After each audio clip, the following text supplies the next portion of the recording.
sir, nato ang kumpas nga gi-order. Pag walang gid init pa kaya pag-abot oh. Okay. Kato ni bag-o ma'am sir, kato kuan 300 meters to 400 meters daw maabot. So amo ning sulayan kay kung sa katinuod ning kumpas. Sa katinuod, hindi kay pagkasilid ma'am sir oh. Ilan? Okay. Kumpas EC1 300. Hindi kay pagkasilid ma'am sir.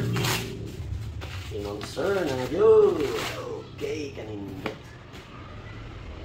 At yung tawag niya ma'am sir ha. Ano yung ma'am sir? Ano yung kumpas 1-300. Sa ato yung sulayan kay para dito may ignorante. So ang model niya ma'am sir, CFEW85. Tara ma'am sir. CFEW85. Ako ay nikatabang sa itong mga kuan ma'am sir, katong mga nagnegosyo drag mga bindo. Sandi ay ako ng covered. Taas na kayo sa inang ka ng 300 to 400. Okay. Okay.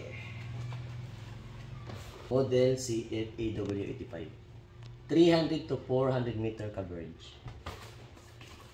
Around sir. Okay, nice. Good kayo. Okay.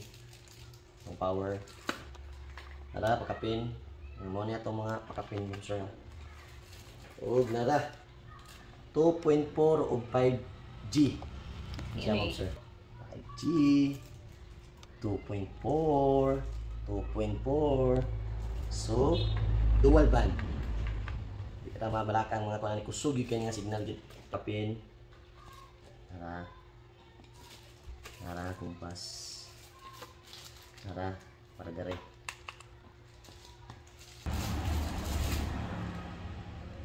Good kayo. O, siyempre, kani, para gare. Siyempre, cable tie. Dito na po kayo. Pero ipapilit na to, star screw gamit. Dili makuha na to sa LAN o POE.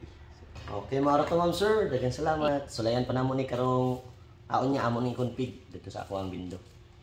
Okay, abang-abang ma'am sir. God bless.